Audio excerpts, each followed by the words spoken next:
صل على سيدنا ومولانا محمد وعلى سيدنا علي وسيدتنا فاطمة وسيدتنا زينب وسيدنا حسن وسيدنا حسين وعلى آله وصحبه وبارك وسلم. اللهم صل على سيدنا ومولانا محمد وعلى سيدنا. الحمدللہ رب العالمین والصلاة والسلام علی سید الانبیاء والمرسلین. اللہم صلی علی سیدنا و مولانا محمد وعلی آلہ واصحابہ وبارک وسلم وصلی علیہ. دنیا کے تمام دیکھنے والوں، تمام چاہنے والوں، تمام پیار کرنے والوں کو، اور جہاں جہاں تک اس وقت میری آواز کو سنا اور مجھے دیکھا جا رہا ہے، جنید اقبال کی جانب سے انتہائی محبت کے ساتھ السلام علیکم.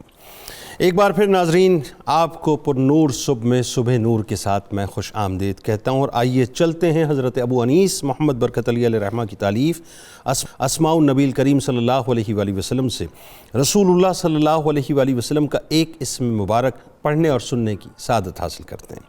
سیدنا المبشر صلی اللہ علیہ وآلہ وسلم، ہمارے سردار، خوشخبری سنانے والے. درود و سلام بھیجے اللہ آپ صلی اللہ علیہ وآلہ وسلم، آپ صلی اللہ علیہ وآلہ وسلم کی آل پاک اور صحابہ کرام رضوان اللہ تعالیٰ علیہم اجمعین پر. امیر المومنین حضرت علی کرم اللہ وجہ الکریم سے روایت رسول اللہ صلی اللہ علیہ وآلہ وسلم نے فرمایا، اور کیا کمال روایت. ناظرین توجہ سے سنیے کہ جنت میں ایسے بالا خانے ہیں جن کا بیرونی حصہ اندر سے اور اندرونی حصہ باہر سے نظر آئے گا. یہ سن کر ایک اعرابی کھڑے ہوئے اور عرض کیا کہ اللہ کے رسول صلی اللہ علیہ وآلہ وسلم، یہ خوشخبری کس کے لیے ہے؟ آپ صلی اللہ علیہ وآلہ وسلم نے فرمایا، جو اچھی طرح بات کرے، کھانا کھلائے، خوب روزے رکھے اور اللہ کی رضا کے لیے رات میں نماز پڑھے جب کہ لوگ سو رہے ہوں. ناظرین کرام، 22 رجب المرجب کی نسبت آپ جانتے ہیں چونکہ حضرت سیدنا امام جعفر صادق علیہ السلام سے ہے، اور اس دن چونکہ سیدنا امام جعفر صادق علیہ السلام لوگوں کو کھانا کھلایا کرتے تھے، روایتوں میں آتا ہے. اسی مناسبت سے آج تک ان کی سنت پر عمل کرتے ہوئے دنیا بھر میں نظر و نیاز کی جاتی ہے، یعنی کھانا کھلایا جاتا ہے. اور آج بنیادی طور پہ ہم اسی موضوع پہ بات کریں گے کہ ختم نیاز سیدنا امام جعفر صادق علیہ السلام بنیادی طور پہ اس کا تصور کیا ہے. حضرت عبداللہ ابن عمر رضی اللہ تعالیٰ عنہما بیان کرتے ہیں کہ ایک شخص نے جناب رسول اللہ صلی اللہ علیہ وآلہ وسلم سے دریافت کیا کہ اسلام میں سب سے بہتر عمل کون سا ہے؟ آپ صلی اللہ علیہ وآلہ وسلم نے ارشاد فرمایا کہ کھانا کھلانا اور ہر ایک کو سلام کرنا، خواہ اس سے تمہاری جان پہچان ہو یا نہ ہو. حضرت عبداللہ ابن عمر رضی اللہ تعالیٰ عنہما سے روایت ہے کہ حضور نبی کریم صلی اللہ علیہ وآلہ وسلم نے ارشاد فرمایا کہ جو شخص اپنے بھائی کو پیٹ بھر کر کھانا کھلاتا ہے اور سیر کر کے پانی پلاتا ہے، اللہ کریم اسے جہنم سے 7 خندقوں کے فاصلے کے برابر دور کر دیتا ہے. ان میں سے ہر 2 خندقوں کا درمیانی فاصلہ 500 میل کی مسافت پر ہے. ناظرین بہت توجہ رہے، بڑی ایمان افروز روایات ہیں. چھوٹے چھوٹے عمل بظاہر ہیں لیکن اس کا اجر و ثواب اتنا بڑا ہے جس کا آپ شمار بھی نہیں کر سکتے. حضرت جابر بن عبداللہ رضی اللہ تعالیٰ عنہ سے روایت ہے کہ رسول اللہ صلی اللہ علیہ وآلہ وسلم ارشاد فرماتے ہیں کہ کسی فاقہ زدہ مسلمان کو کھانا کھلانا مغفرت کو واجب کر دینے والے اعمال میں سے ایک عمل ہے. حضرت عبداللہ ابن عمر رضی اللہ تعالیٰ عنہما سے روایت ہے کہ حضور نبی کریم صلی اللہ علیہ وآلہ وسلم نے ارشاد فرمایا کہ رحمان کی عبادت کرتے رہو، کھانا کھلاتے رہو اور سلام پھیلاتے رہو. ان اعمال کی برکت کی وجہ سے سلامتی کے ساتھ جنت میں داخل ہو جاؤ گے انشاءاللہ. حضرت ابو ہریرہ رضی اللہ تعالیٰ عنہ نبی کریم صلی اللہ علیہ وآلہ وسلم کا ارشاد نقل کرتے ہیں کہ جب انسان مر جاتا ہے تو اس کا عمل جو ہے بند ہو جاتا ہے مگر 3 چیزوں کا. وہ 3 چیزیں کون سی ہیں؟ توجہ سے سنیے. فرماتے ہیں کہ ایک صدقہ جاریہ، یعنی ایسا صدقہ جس سے زندہ لوگ نفع حاصل کرتے رہیں.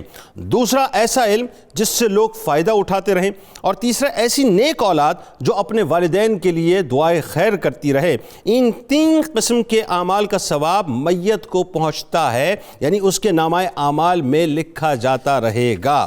ناظرین کرام، حضرت امام جعفر صادق علیہ السلام فرماتے ہیں کہ کائنات میں اللہ کے علاوہ کوئی بھی مخلوق، خواہ مقرب فرشتے ہوں یا نبی رسول ہوں، اللہ کی طرف سے آخرت میں ملنے والے اس ثواب کو نہیں جانتی جو ایک مسلمان کو سیر کر کے کھانا کھلانے کا ہے۔ ناظرین کرام، حضرت سیدنا ابو ہریرہ رضی اللہ تعالیٰ عنہ سے روایت ہے کہ رسول اللہ صلی اللہ علیہ وآلہ وسلم نے فرمایا کہ جب تم میں سے کسی شخص کا خادم اس کے لیے کھانا بنائے تو اس خادم کو بھی ساتھ بٹھا کر کھلاؤ۔ کتنی کمال بات ہے کہ اگر اپنے ساتھ نہیں بٹھا سکتے تو کم از کم 1 یا 2 لقمہ اس کھانے میں سے اس خادم کو ضرور کھلاؤ، کہ خادم نے پکاتے وقت کھانے کی گرمی اور تیاری کی مشقت کو برداشت کیا ہے۔ اللہم صلی علی سیدنا و مولانا محمد وعلی سیدنا علی و سیدتنا فاطمہ و سیدتنا زینب و سیدنا حسن و سیدنا حسین وعلی آلہ وصحبہ وبارک وسلم۔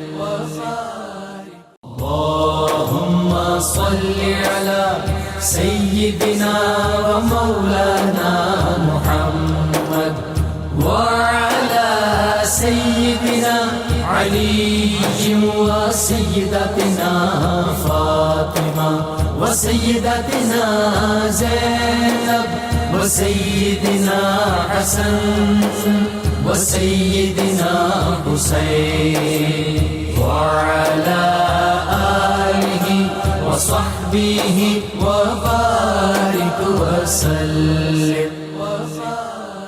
آئیے بات کا آغاز کرتے ہیں۔ آپ تینوں کو میں خوش آمدید کہتا ہوں۔ السلام علیکم۔ وعلیکم السلام پروفیسر صاحب، آپ سے بات کا آغاز کرتے ہیں۔ سب سے پہلے قرآن کی روح سے جو نظر و نیاز کے دلائل ہیں، ذرا اس پہ تھوڑا سا کلام فرمائیے۔ بسم اللہ الرحمن الرحیم۔ محترم جنید اقبال صاحب، اللہ رب العزت نے اس کائنات میں انسان کو اپنے نائب کی حیثیت دی ہے اور اسے اتنی نعمتوں سے نوازا ہے کہ اگر وہ اللہ کو پہچان لیتا ہے، اپنی اس حقیقت کی طرف آتا ہے، تو یہ کائنات اس کی زندگی میں بھی اس کے لیے ہے اور اس کے دنیا سے جانے کے بعد بھی بعد میں آنے والوں کے لیے اللہ کی رحمت بن کر رہتی ہے۔ سبحان اللہ۔ اللہ رب العزت نے قرآن کریم میں ارشاد فرمایا کہ اِنَّا نَحْنُ نُحْيِي الْمَوْتَى، ہم مردے زندہ کرتے ہیں، وَنَكْتُبْ، اور ہم لکھ رکھتے ہیں، مَا قَدَّمُوا، جو انہوں نے آگے بھیجا، وَآثَارَهُمْ، اور جو پیچھے چھوڑا۔ سبحان اللہ۔ آگے تو انسان اپنی زندگی میں بھیجتا رہا، میرے سانس چل رہے ہیں، میں سبحان اللہ کہتا ہوں، نوافل پڑھتا ہوں، صدقات و خیرات کرتا ہوں، جو بھی نیک، لیکن میرے بعد کیا ہے اگر میں نے اولاد نیک چھوڑی ہے؟ آثارہم، قرآن کریم نے بلکہ اس بات کو اور واضح انداز میں اگر ہم قرآن سے پوچھیں تو قرآن کہتا ہے کہ آؤ سورہ کہف پڑھو۔ خضر علیہ السلام کے ذریعے چند باتیں موسیٰ علیہ السلام کی خاطر اللہ نے جو راز ظاہر کیے ہیں، ان کی حقیقت کیا ہے؟ اب کشتی کیوں عیبدار کی جا رہی ہے؟ کہ والدین کی نیکی اولاد کو پہنچے۔ ٹھیک ہے۔ دیوار کیوں کھڑی کی جا رہی ہے؟ کہ یہاں نیک والد تھا، اس کا خزانہ ہے، اس کی اولاد کو فائدہ ہو، یعنی وہ دنیا سے جا چکا ہے، اس کے اعمال اس کی اولاد کو فائدہ دے رہے ہیں، تو کیا اولاد اس کے لیے جو نیکیاں کرے گی ان کا فائدہ اس کو نہیں ہوگا؟ جو بات آپ کر رہے تھے کہ یہ نظر و نیاز معاشرتی زندگی میں لوگوں کو محبتیں دیتی ہے، تو اسلام کا تو خاصہ یہ ہے، وہ اس کی تعلیم ہے تہادو تہابو، ہدایہ دو، محبتیں عام کرو۔ سبحان اللہ۔ بخاری شریف نے یہ حدیث مبارکہ جو ہم تک پہنچائی کہ لا تدخلون الجنت حتی تؤمنوا، تم مومن بنے بغیر جنت میں نہیں جا سکتے. ٹھیک ہے. وَلَا تُؤْمِنُوا حَتَّى تَحَابُوا، اور اس وقت تک تم مومن نہیں بن سکتے جب تک کہ آپس میں محبتوں کو عام نہ کرو. اللہ اکبر. اب ان محبتوں کو عام کرنے کا ایک طریقہ آپس میں کھانا کھلانا، آقا علیہ السلام کا ارشاد آپ نے سنا دیا. جی.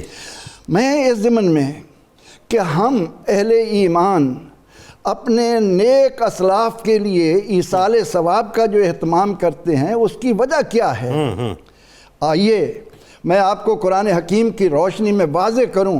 جی بتائیے قرآن کی روشنی میں. آدم علیہ السلام زمین پر اتارے گئے. ٹھیک ہے. اور ان کی توبہ کہاں قبول ہوئی؟ جبل رحمت پر.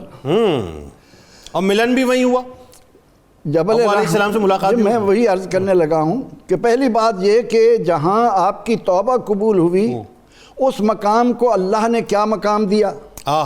جبل رحمت بنا دیا. اور جہاں حوا اور آدم کی ملاقات ہوئی اس کو اللہ نے وہ مرتبہ اور مقام دیا کہ اے بندہ مومن تو تھوڑی دیر کے لیے 9 ذی الحج کو اس جگہ پر آ جا، تیرے ساری زندگی کے گناہ دھو کر رکھ. سبحان اللہ سبحان اللہ. اب اس سے آگے چلیں، ابراہیم خلیل اللہ وہ خانہ کعبہ تیار کر رہے ہیں، اور جس پتھر پر ان کے قدم لگتے ہیں اللہ اس قدم کو، اس پتھر کو یہ عزت دے دیتا ہے کہ حکم دیتا ہے وَاتَّخِذُوا مِن مَقَامِ إِبْرَاهِيمَ مُصَلًّى. اللہ اکبر. نشانی میں سے ایک نشانی بنا دی. تھوڑا آگے جائیں، صفا اور مروہ کیا ہے؟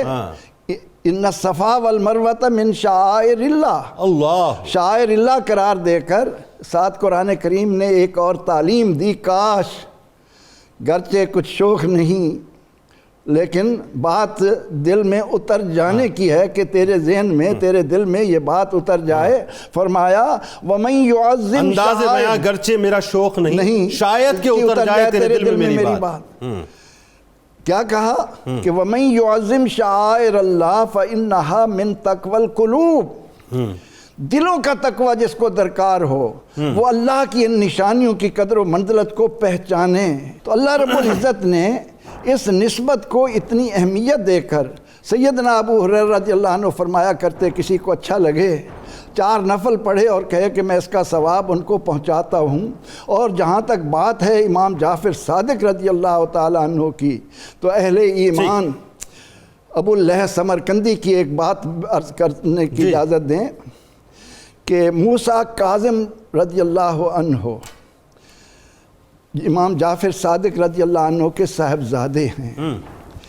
آپ منہ پر چہرے انور پر پردہ ڈالے رکھتے تھے. آپ کی سواری نیشہ پور آتی ہے. وہاں کے محدثین کو، فقہا کو جب پتہ چلتا ہے کہ حضرت موسیٰ کاظم آ رہے ہیں تو پوری دنیا اکٹھی ہو جاتی ہے، اور وہاں کے علماء و فقہا کہتے ہیں کہ حضور ہمیں رسول اللہ صلی اللہ علیہ وسلم کا کوئی ایسا ارشاد سنائیں جس کی سند آپ کے خاندان میں ہو. آپ ان کے یعنی درخواست پر، التماس پر فرماتے ہیں حدثنی ابی جعفر ابن ابی صادق قال حدثنی امام باقر قال حدثنی علی ابن حسین امام زین العابدین قال حدثنی امام الحسین قال حدثنی علی قال علی سمعت رسول اللہ صلی اللہ علیہ وسلم. اللہ اکبر. آپ نے جب یہ سند بیان کی تو اس سند کو پڑھ کر، اس سند کو سامنے رکھ کر امام شافعی رحمۃ اللہ علیہ فرماتے ہیں کہ موسیٰ کاظم رضی اللہ عنہ نے یہ جو سند بیان کی ہے، اگر امام شافعی اپنی زبان سے یہ سند ذکر کر کے کسی دیوانے پر، کسی مدہوش پر دم کر دے تو اس کو بھی ہوش آ جائے. یعنی اسے سلسلۃ الذہب کہتے ہیں نا. جی سلسلۃ الذہب بھی ہے، اور اس سے بھی بڑا بلند مقام بھی کوئی ہو، بلند نام بھی دیا جا سکتا ہے. تو اہل ایمان ان بزرگوں کا نام لے کر ان کے لیے اللہ کی راہ میں اللہ کے مستحق کیے ہوئے بندوں میں بانٹ کر کیا کہا قرآن نے؟ وَيُطْعِمُونَ الطَّعَامَ عَلَىٰ حُبِّهِ مِسْكِينًا وَيَتِيمًا وَأَسِيرًا. یتیم کو، اسیر کو، مسکین کو کھانا کھلانا کتنا، پھر خیر الناس من ینفع الناس، بہترین انسان وہ ہے جس کا ہم وجود فائدہ انسان پہنچا رہے ہیں۔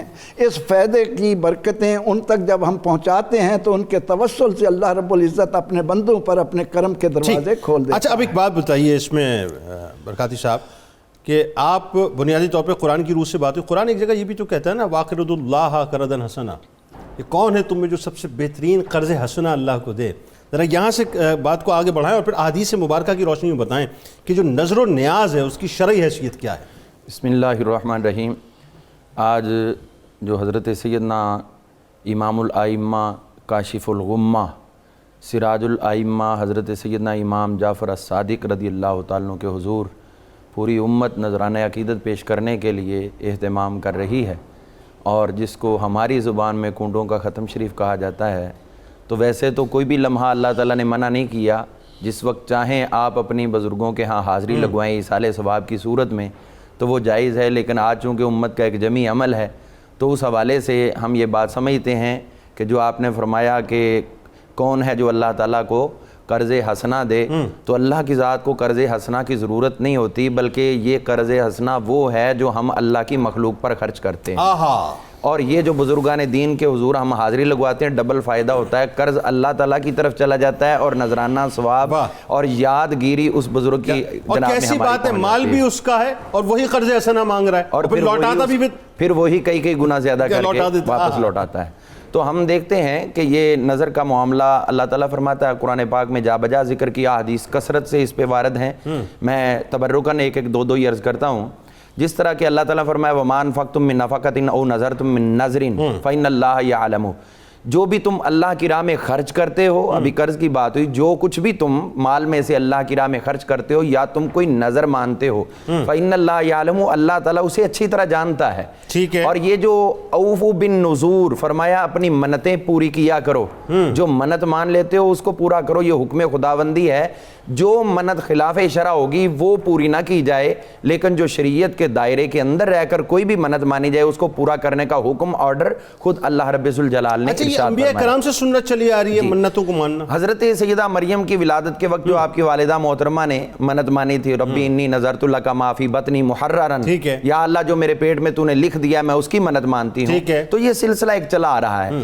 ہم اس بات کی طرف آتے ہیں کہ ہم ایک جسمانی صورت میں ہیں، ٹھیک ہے، بزرگ جو ہے وہ اپنے جسم کے ساتھ روح جسم سے بھی وابستہ ہے اور جسم سے الگ بھی ہے، ٹھیک ہے، جنت کے بھی نظارے کر رہی ہے اعلی علیین میں اور جسم سے بھی تعلق ہے، ٹھیک ہے۔ تو یہ وہ مسئلہ ہے جو اللہ تعالیٰ نے ہم سب کو ابتدائی انسانیت میں ہی سمجھا دیا، ٹھیک ہے، ہمیں اچھی طرح سمجھا دیا کہ اگر روح تمہارے جسم میں ہے تو ارواح مقدسہ جو ہیں ان کے ساتھ تم اپنا تعلق کسی بھی صورت میں اعمال صالحہ کے ذریعے، افعال صالحہ یا اقوال صالحہ ان کے ذریعے تم جوڑ سکتے ہو۔ ٹھیک ہے۔ آپ دیکھیے جس طرح حضرت سیدنا آدم علیہ السلام سے اللہ تعالیٰ نے حضرت حوا کو تخلیق فرمایا، تو جب وہ ادھر جانے لگے تو فرمایا حق مہر ادا کرو، تو حق مہر کیا تھا؟ حضور صلی اللہ علیہ وسلم کی ذات مقدسہ پر درود و سلام کا نذرانہ بھیجنا۔ اب آدم علیہ السلام کا وجود جسمانی صورت میں تھا اور میرے آقا کا وجود ابھی جسمانی صورت میں نہیں ہے بلکہ روحی صورت میں ہے اور نوری صورت میں ہے، تو انہوں نے یہ وہ درود و سلام کا نذرانہ پڑھا اور آقا تک وہ پہنچا اور قبول بھی ہوا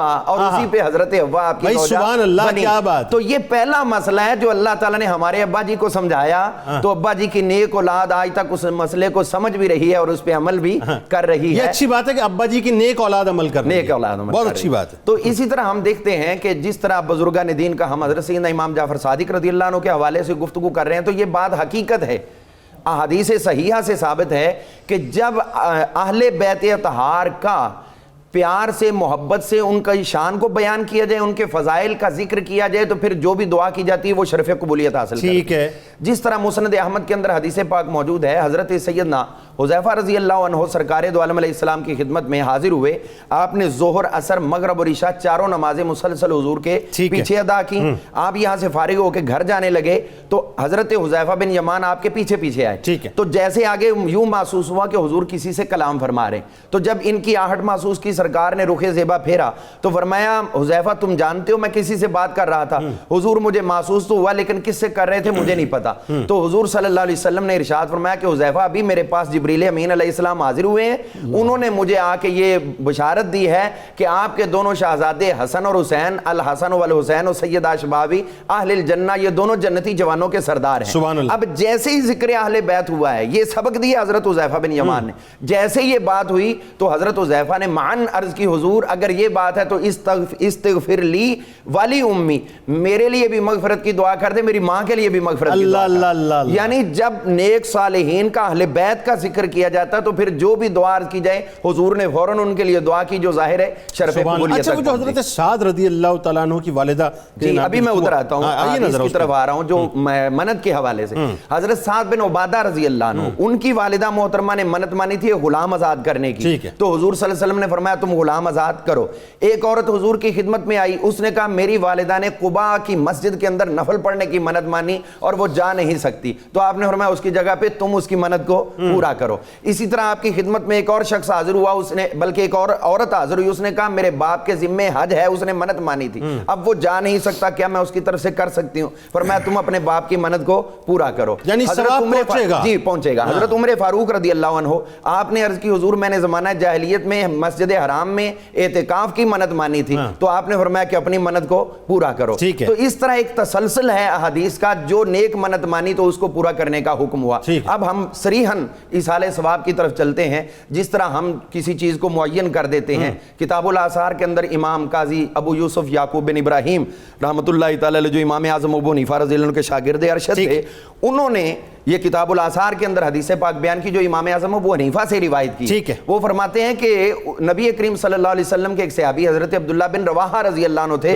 انہوں نے ایک بکری چھوڑی ہوئی تھی, سما شاتن لرسول اللہ صلی اللہ علیہ وسلم, حضور صلی اللہ علیہ وسلم کے نام مقدس یعنی آپ کے حضور نذرانہ پیش کرنے کے لیے ایک بکری آپ نے وقف کی ہوئی تھی. تو کسی بزرگ کے لیے ہم اگر کسی چیز کو وقف کرتے ہیں, بندگی اللہ کی ہے لیکن ثواب جو ہے اس ہستی کے حضور ہے. یہ حضور صلی اللہ علیہ وسلم کے صحابہ نے ہمیں سکھایا. اچھا یہاں ذرا سا توقف کیجیے, اور میں ایصال ثواب پہ پراپر دوبارہ آپ سے بات کروں گا, لیکن تھوڑا سا بات کو اور آگے بڑھاتے ہیں تاکہ پروفیسر واصل صاحب کو بھی ذرا انوالو کریں.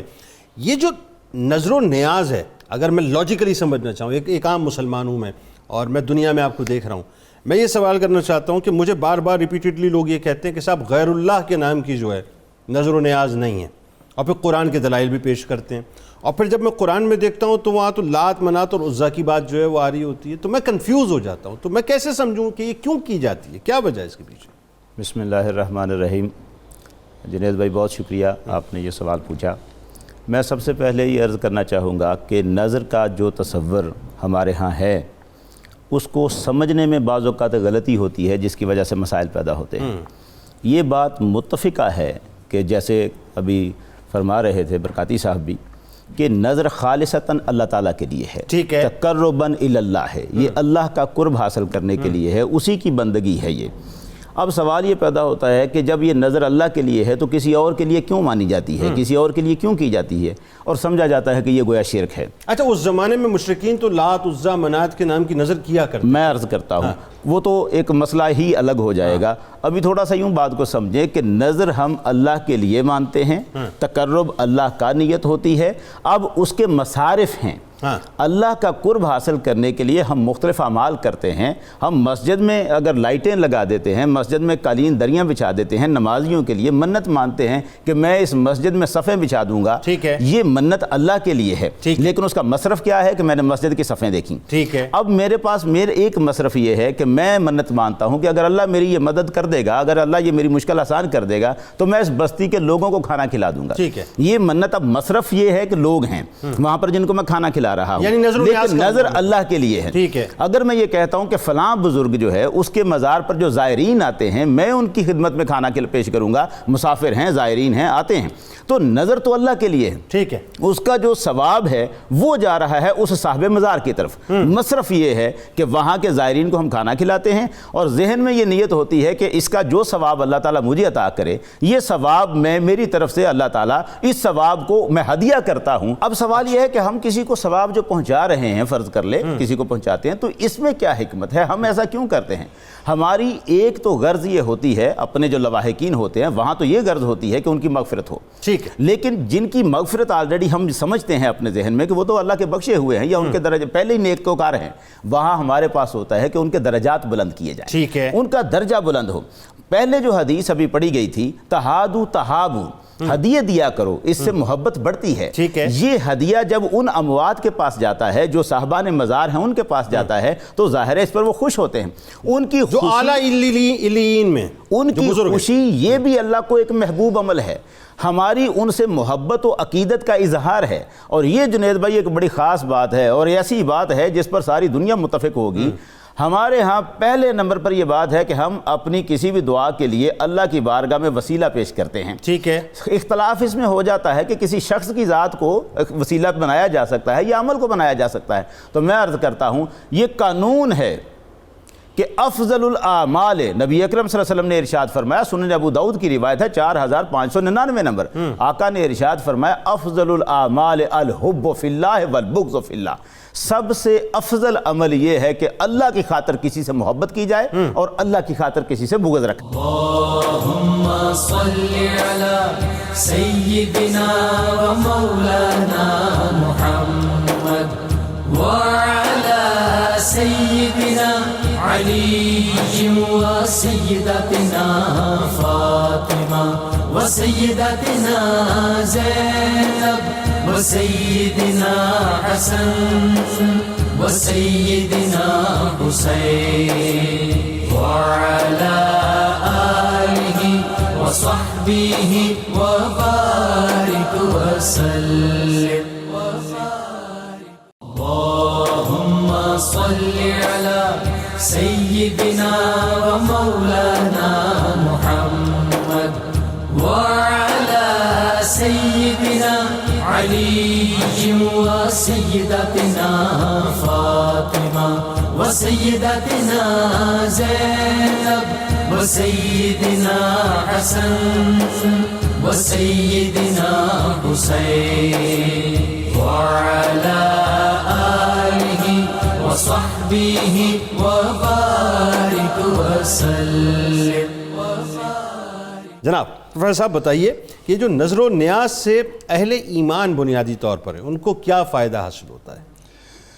اہل ایمان اس سے یہ فائدہ حاصل کرتے ہیں کہ ایک تو لوگوں کی محبتیں ان کو ملتی ہیں، لوگوں کی ضرورتیں پوری ہوتی ہیں، اور انسان خود اپنے لیے بھی ایک وقار پیدا کرتا ہے۔ ٹھیک، حضور نبی اکرم رحمت عالم صلی اللہ علیہ وسلم نے اللہ تعالیٰ کا یہ حکم ہمیں سنایا ہے کہ آپ سے فرمایا گیا کہ وَاسْتَغْفِرْ لَهُمْ، اور وہ استغفار ان کے مرنے کے بعد ہوتا تھا، ہائے ہائے ہائے ہائے، ان کے مرنے کے بعد ان کے لیے بخشش کی دعائیں ہوتی تھیں۔ پھر یہ کہ نبی اکرم رحمت عالم صلی اللہ تعالیٰ علیہ وسلم کی خدمت میں حضرت عمر بن العاص آتے ہیں۔ میری اس بات کو جو توجہ سے سن لے گا اسے ایصال ثواب کے ضمن میں کسی قسم کا ابہام ساری زندگی قریب بھی نہیں بھٹکے، کنفیوژن دور ہو جائے گی، کنفیوژن دور ہو جائے۔ چلے جی بتائیے۔ یہ تھوڑی دیر کے لیے تو یہ سوچ لیں کہ بزرگوں کے نام پر ہم کیوں دیتے ہیں، اس کے مقابلے میں کہا جاتا ہے کہ جی مشرکین سے مشابہت ہو جاتی ہے، مشرکین یہ نہیں سوچتے کہ مشرکین بتوں کے نام پر کیوں کرتے تھے، وہی غیر اللہ کے نام کی نیاز، اس لیے کہ وہ دیکھتے تھے کہ اللہ والے انبیاء کرام سلام اللہ علیہ مجمعین، امتوں کے اولیاء اللہ کے نیک بندوں کے لیے کرتے تھے، تو انہوں نے ان کے لیے اپنے بت بنا لیے، جس طرح بتوں کی پوجا کرتے ہوئے ان کے نام رکھ لیے، بت سوا اور نصر وغیرہ وغیرہ، یہ بھی نیک بندوں کے نام تھے۔ تو مشرکین نے تو وہ انداز بتوں کے لیے اختیار کر لیا، اور اسی لیے حضرت عبداللہ بن عمر رضی اللہ عنہما فرمایا کرتے تھے، ان کا یہ اثر بخاری شریف میں واضح طور پر موجود ہے کہ اشر الناس، لوگوں میں سب سے زیادہ شر پھیلانے والا وہ ہے جو بتوں سے متعلق آیات کو اللہ کے ولیوں پر چسپاں کرے۔ آج تو یہی ہو رہا ہے، اللہ کے نیک بندوں، اللہ کے حضرت عبداللہ بن عمر رضی اللہ عنہما کی زبان سے سن لیں، اشر الناس کا لفظ ان کے لیے استعمال کیا گیا ہے، اور ایصال ثواب کرنے والوں توجہ سے سن لو۔ حضرت عمر بن العاص رضی اللہ تعالیٰ عنہ آتے ہیں آقا علیہ السلام کی خدمت میں، عرض کرتے ہیں یا رسول اللہ صلی اللہ علیہ وسلم، زمانہ جاہلیت میں یہ طریقہ تھا کہ جب کوئی مرتا تو وہ وصیت کر جاتا کہ میرے مرنے کے بعد میری طرف سے یہ نیکی کرنا. ٹھیک ہے. میرے باپ نے بھی یہ وصیت کی تھی کہ میرے مرنے کے بعد 100 غلام آزاد کرنا. میرے بھائی ہشام نے اپنے حصے کے 50 غلام آزاد کر دیے ہیں. ٹھیک ہے. میرے لیے کیا حکم ہے؟ ٹھیک ہے. میں آپ کے دامن سے وابستہ ہو چکا ہوں, میں نے دین اسلام قبول کیا ہے, آپ مجھے کیا فرمائیں گے؟ ٹھیک. اس پر اگر اللہ کے نبی علیہ السلام یہ فرما دیتے امر چھوڑو, مر گیا, ختم ہو گیا, اب کیا تم سوچتے ہو ان کا تعن و عمل ہو, اس سے عمل منقطع ہو گیا؟ نہیں, آقا علیہ السلام نے اس وقت امت کو تعلیم دی. ٹھیک ہے.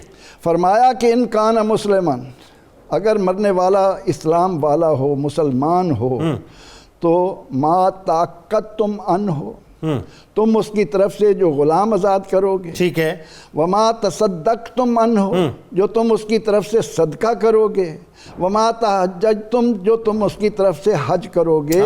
بالغہ, وہ اسے پہنچتا رہے گا. سبحان اللہ. علامہ صاحب اب ایک بات بتائیے, اب پہنچتا کیسے؟ یہ ہماری ذمہ داری نہیں, اللہ کے نبی علیہ السلام نے فرمایا کہ پہنچتا. بالکل ٹھیک ہے. یہ ہماری ایکچولی بات یہ ہے کہ میں یہ کہتا ہوں اللہ کے کاموں میں معاذ اللہ اس طرح سے تھرمومیٹر لگا کے چیک کرنا بھی نہیں چاہیے, ورنہ خدا نہ خواستہ اگر اس نے ہمیں چیک کر لیا تو ہم کہیں کے بھی نہیں رہیں گے. اچھا یہ بتائیے, یہ جو اس کے کوئی روحانی فائدے بھی, یعنی ایک تو ایصال ثواب کی جو آپ بات کر رہے تھے اس بات پہ ذرا آپ کلام فرمائیے.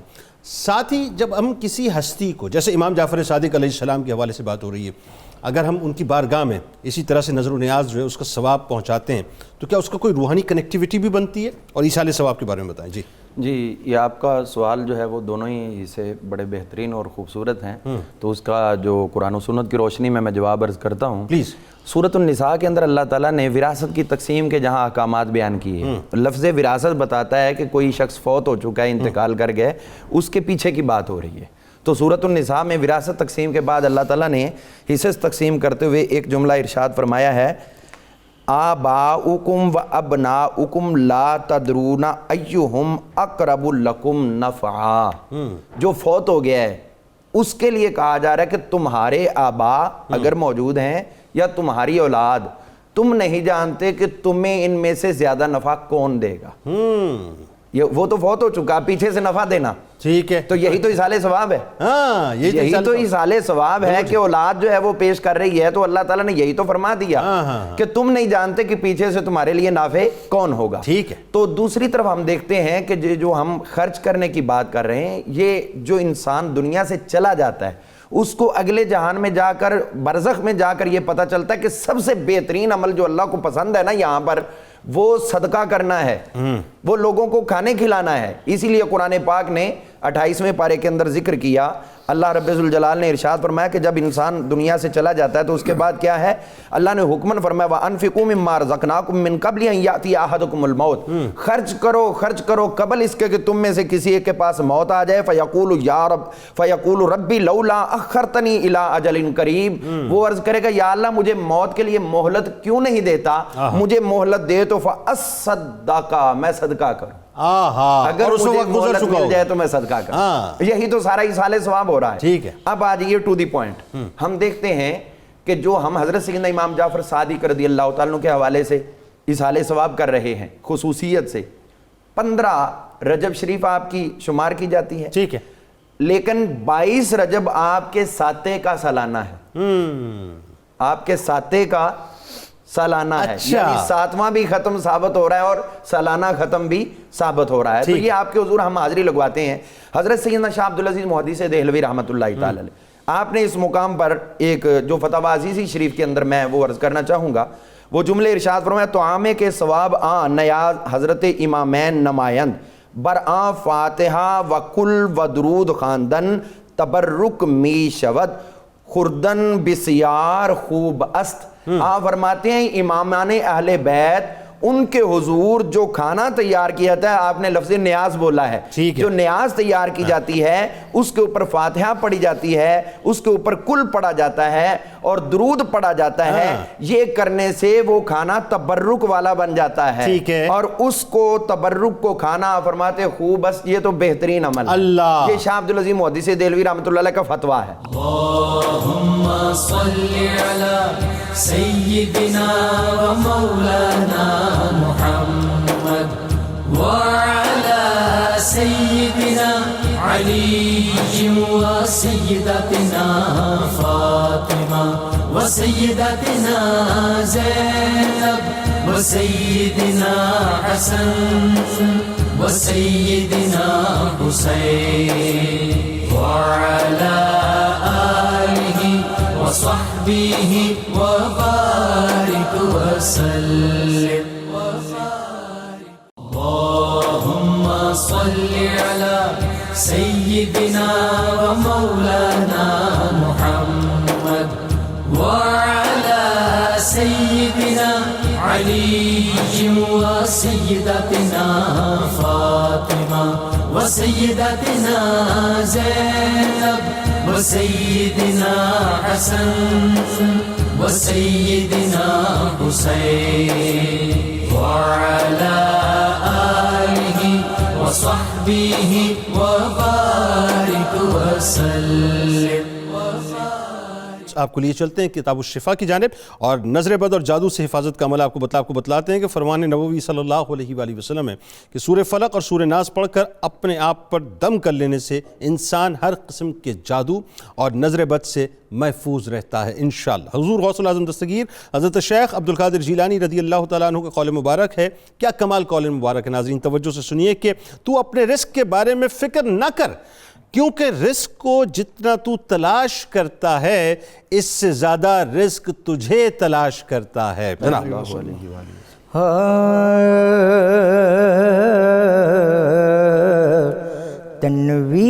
تنویر شہ جن و بشر جعفر صادق، تنویر شہ جن و بشر جعفر صادق، پنج تن کے ضیا بار گوہر جعفر صادق، پنج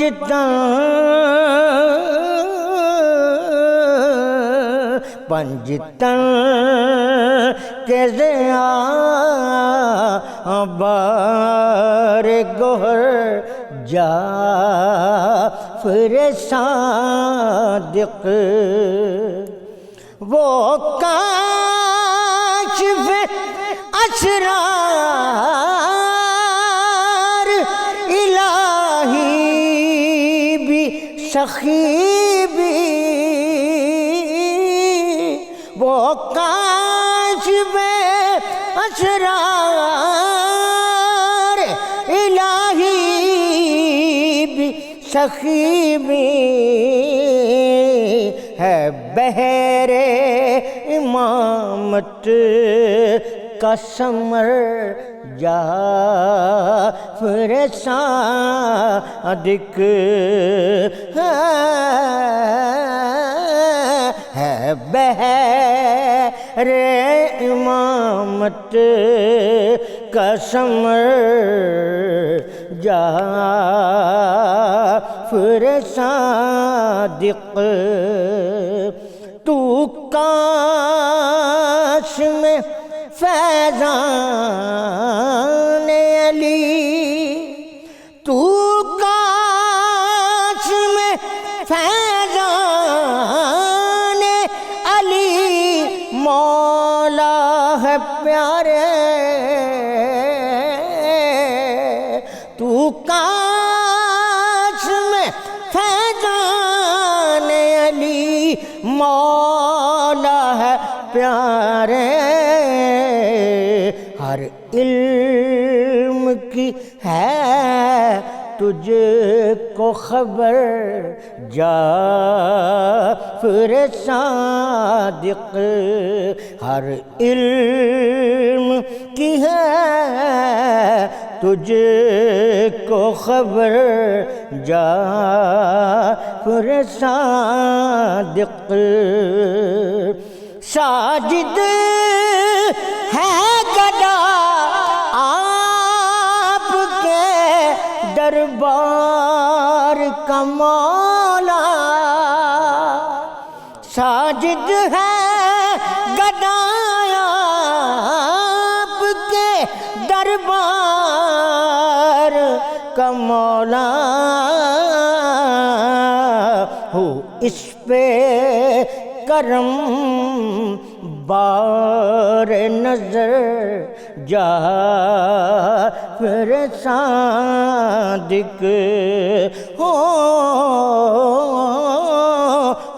اس پہ کرم بار نظر جعفر صادق تنویر شہ جن و بشر جعفر صادق پنج تن کے ضیاوار